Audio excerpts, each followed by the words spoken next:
It is Saturday, December the 8th, and that means it is Flossmas Day 8.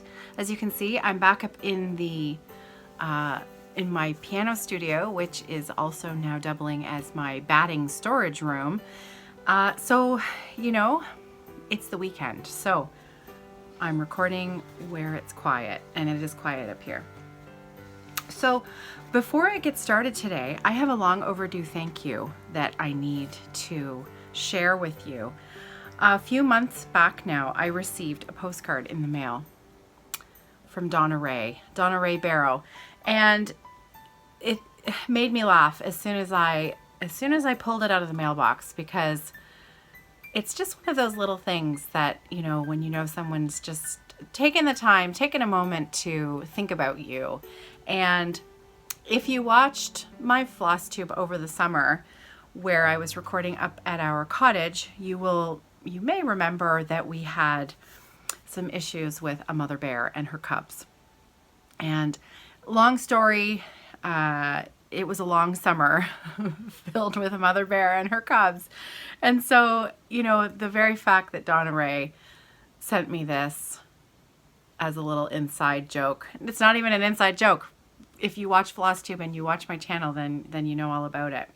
So she says, my first thought when I saw this postcard was of you and your ongoing bear situation. So Donna Ray, thank you so much for sending me this. It made me smile, and I have neglected to thank you for this for a few months now. So I wanted you to know that I really appreciated your thought. Okay, so onwards, moving on. Flossmas Day 7. We had our Christmas party here at the house last night. I was the hostess with the mostest. I managed to get all of my shopping done in about 2 hours, so it wasn't that bad. I like to cook, I like to prepare food, but when there's 25 plus people and it's an office party, I don't tend to make a lot of my homemade things that take a long time. I just want to get ready to go and then spend my evening, you know, hosting the party with my husband. So I went to M&M Meats and I pushed the easy button. And I don't know if you have M&M Meats in the States or other parts of the world. In Canada, it's a very popular place to buy sort of ready-made snacks and desserts and meals, things like that. We like their lasagna, and their cabbage rolls are also really good. So I went clothes shopping first, and I managed to quickly find something to wear. And then I went over to M&M's and I bought all the food for the party. Every single scrap of food for the party was at M&M's in 20 minutes. So then I came home and I still had time to have a shower and get ready. And then the party was really fun. We had a really good time. So today I can, you know, relax and enjoy the Christmas tree.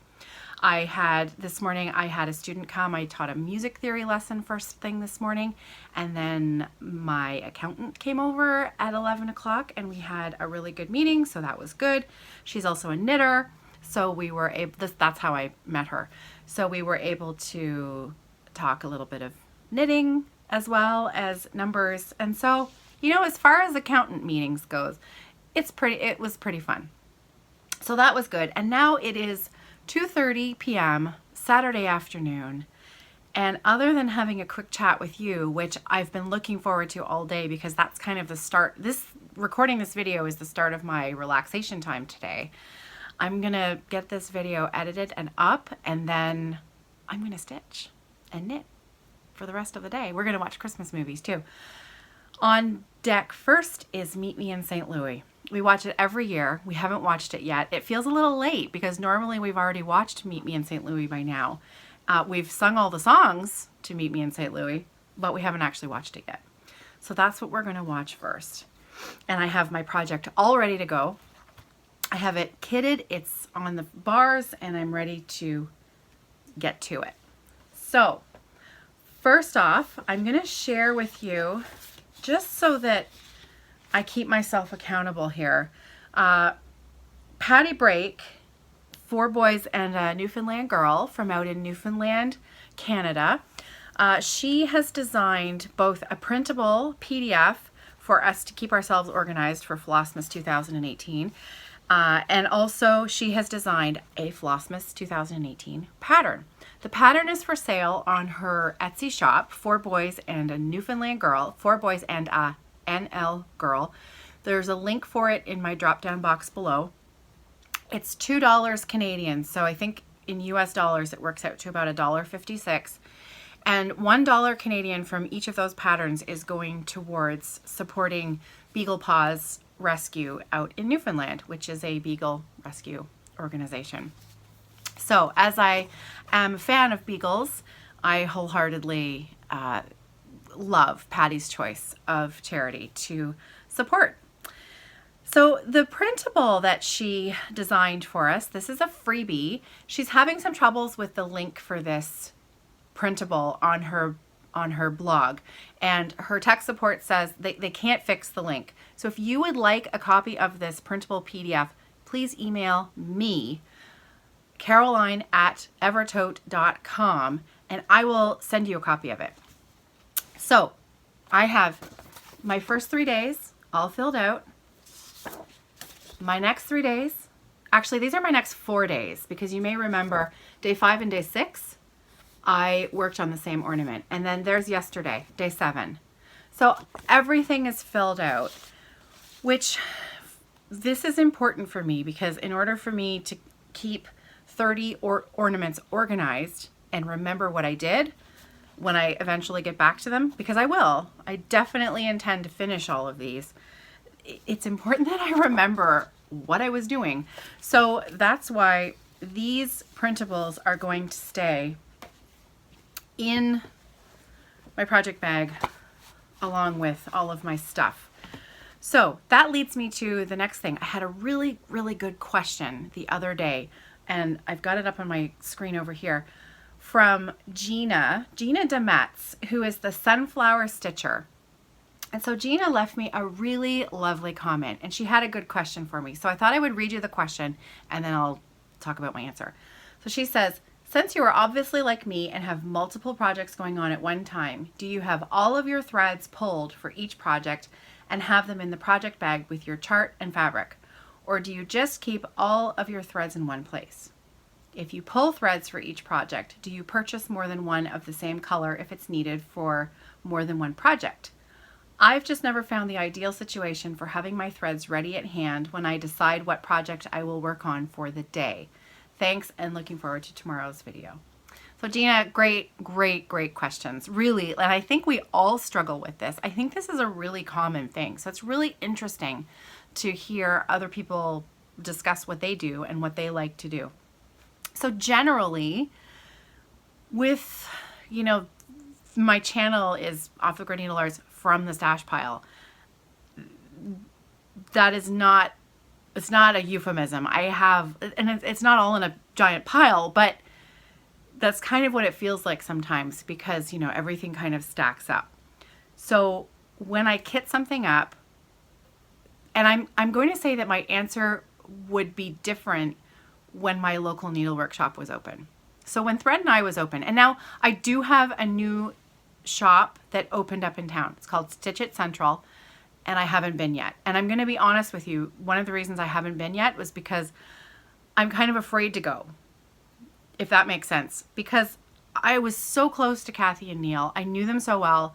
I would go there as a social thing, and I would go there, and even as a social thing, I would always buy something. I would spend some money because I believe in shopping local. They're my friends. I supported their shop. I don't know the owners of Stitch It Central yet. I'm not emotionally involved with them. I have stash that, I will be long dead before all of my stash that I already own is completed. So there's a small part of me that is slightly afraid that I'm going to go to Stitch It Central, I'm going to meet the owners, I'm going to really like them, and then I'm going to want to spend a lot of money there every time I go. So there's that. There's also the whole, you already have enough. You don't need many more. Now that I've said that, I'm actually going to Stitch It Central probably twice in the next week. And not by any, it's a fluke that we're talking about this now because I'm meeting people there. specifically for specific reasons, because it's way out on the other side of town from where I live, and some people that I'm meeting either live out of town and we're meeting there because they wanted to go there and it was convenient, and the other person, they live close to there, and so that's why we're going to meet there. It's convenient. So it's also a good opportunity for me to go there for the first time. I should just leave my wallet at home. Anyway, because I have enough. We all have enough, right? Anyway, so that's, see? Rabbit. Complete rabbit trail there. The answer would have been different when I was buying things through Thread and I, because I would buy a project and I would kit it up. I would fully kit it up.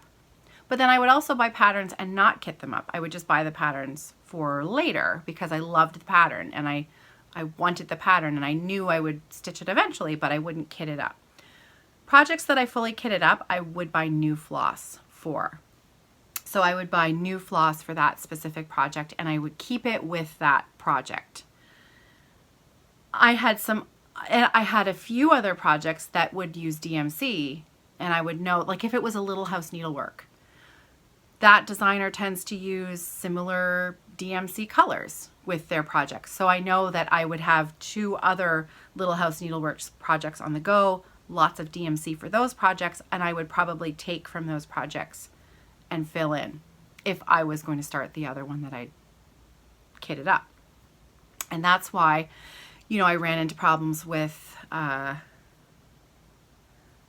what was it? It was the Frederica in the summer, because I'd taken, I think it was 3857, DMC 3857, I'd taken it out of that project bag and used it for something else, and I had forgotten to put it back in.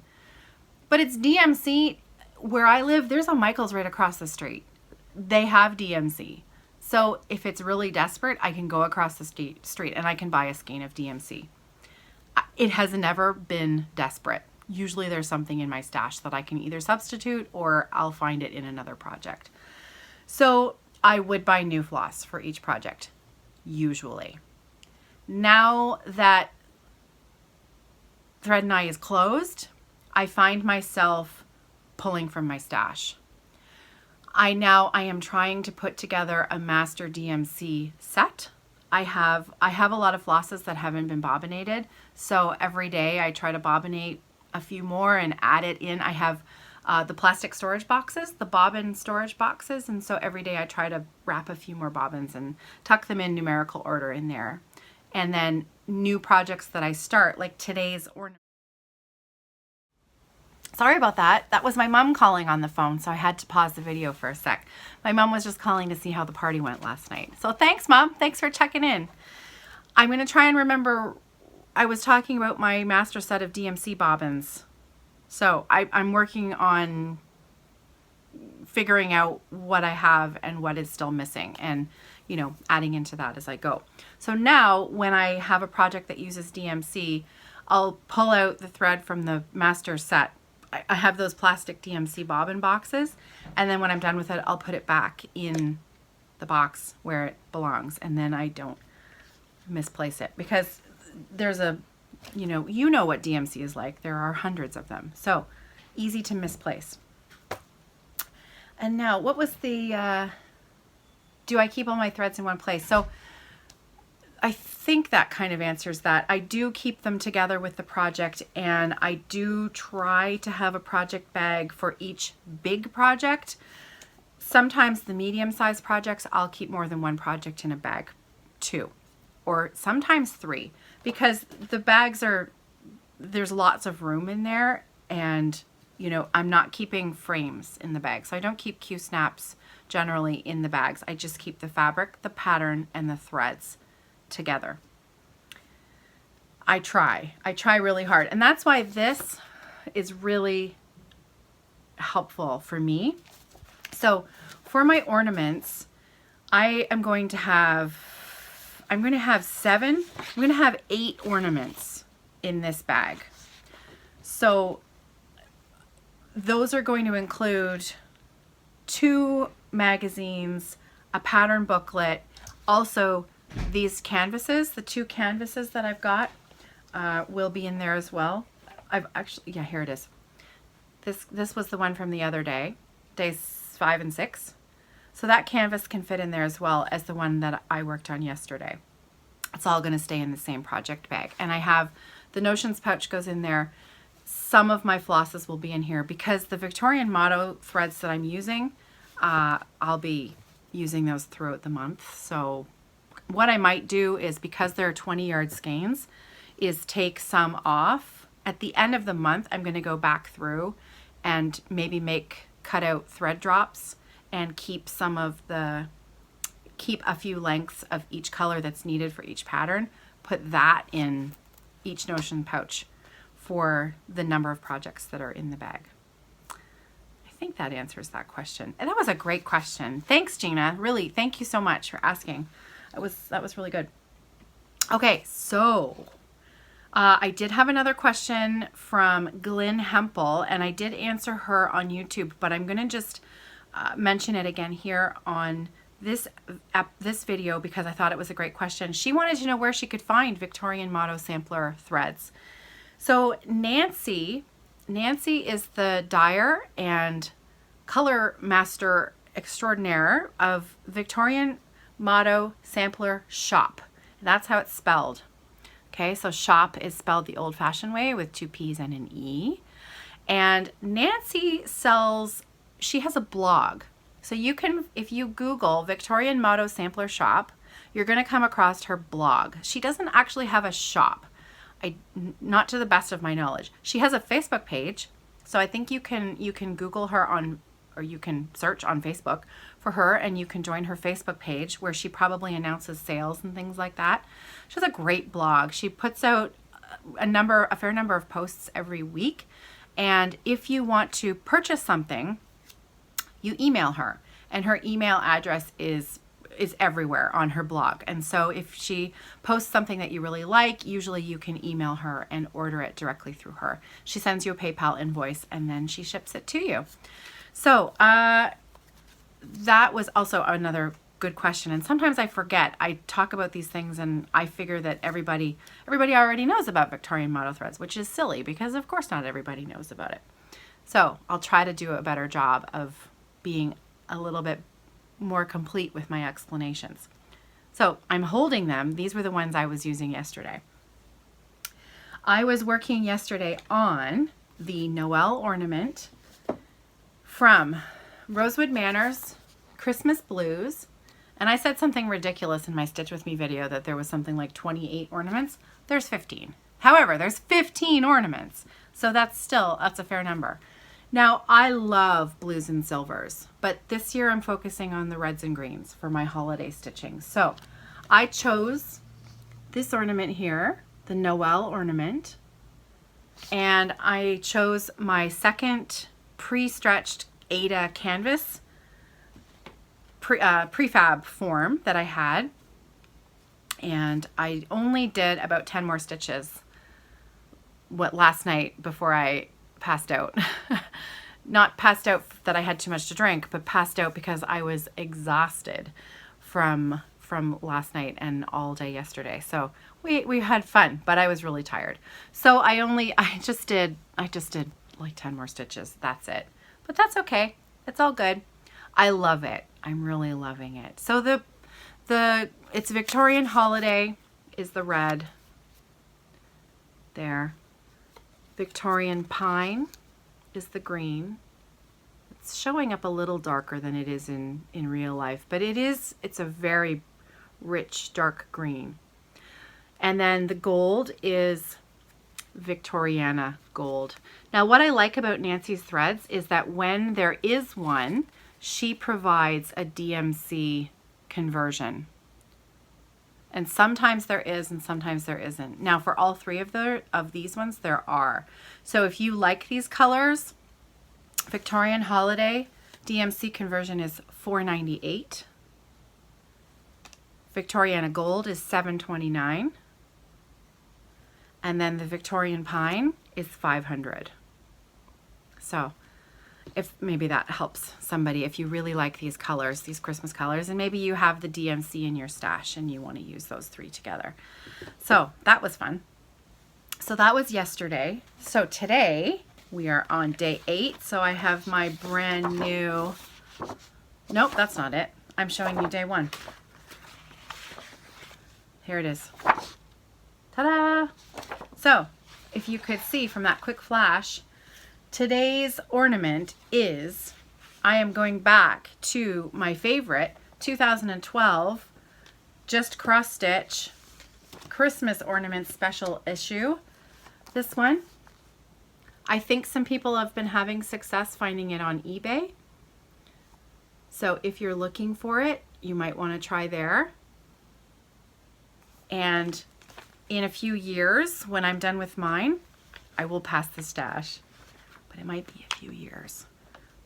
So I'm so excited about today's ornament. Okay, so you know how the issues divide up, like every 10 pages there's a new section, and then those 10 ornaments or so will, the patterns will follow, and then there will be a new color page section where all the samples are shown. Okay, so this is page 66 and 67. Duh. I'll be home for Christmas. So, you know, houses, birds, beautiful colors, I want to stitch them all. I want to stitch them all. Every single one. Now this one here, Patty Break from Newfoundland, has a very similar blue mansard house.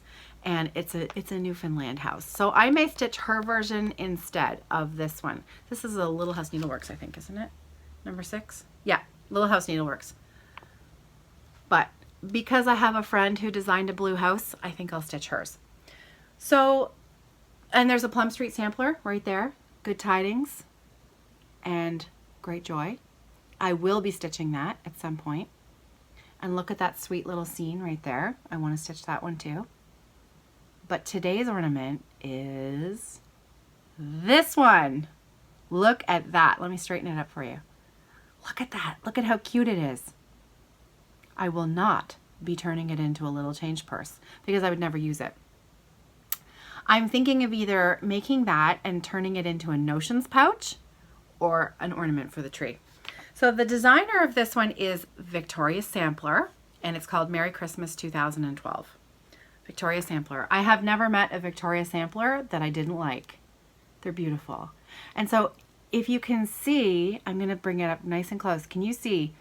There is some 1/1 stitching in there. Santa, his sleigh, and all of the reindeer, that's 1/1.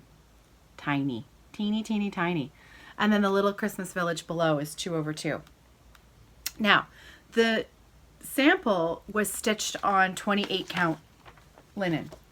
I'm going to do mine on 32 count. So my little 1/1 is going to be really tiny, like really teeny tiny. So this is just a piece of, it's a scrap 32 count Belfast linen. And I got this from Carrie, Miss Patty's daughter, Carrie. So thank you, Carrie. Again, I am really making use of all of the remnants that you so generously gave me. Very much appreciated. So my little Victoria Sampler will be stitched on here. And I am using DMC, all DMC for it. And I'm going to start, as soon as I'm done this video, I'm going to start with the snow. So we've got some white. We are ready to go. I've pulled a few other colors, the greens and the gray. I think the gray is supposed to be the reindeer. So there's a few. That I love this blue color there. And there's the gray. I think the reindeers are gray. So anyways, that's today's ornament, which is kind of exciting. All right. And I think that's it. Oh, one more thing. My needle minder, did you notice that? My little sewing machine? That was from Letitia, the crafty curator. She sent me that last year, and I use it all the time, and it always makes me think of her. We have good friends, don't we? Stitchers? Stitchers are good people. I haven't met a stitcher I didn't like. Okay. So I have to tell you a little funny story. So at the Christmas party last night, kids were welcome to come. And so friends of ours brought their 4-year-old daughter, and she was the cutest thing ever. And she made the whole party for me. Like, her being there was the highlight of my whole night. She was lovely. She was adorable. And at one point she came up to me, and she sort of looked at me, you know how little kids sometimes look at you from underneath their eyes when they really want to tell you something that's important to them. And she said, "I really like arts and crafts." And I said, "Oh, do you? You really like arts and crafts?" She said, "Yes, I really like arts and crafts." And then she said, "I'd like to do your arts and crafts." Because she'd been in the living room and she'd seen my big arts and crafts space, and she wanted to play with every single bit of arts and crafts that she saw there. So later on in the evening, I showed her how to wind yarn. So I had a little tiny nugget of leftover yarn, and so we wound that up into a little teeny mini yarn cake, and when it came off the thing, it was in the perfect shape of a ring. So she thought that we'd made a ring, and she was totally thrilled. We used some punch and those paper punches, and we made some snowflakes. And then what else? She wanted to know all about the charms with the little lobster claws, and so we discovered how they work and how they turn into zipper pulls.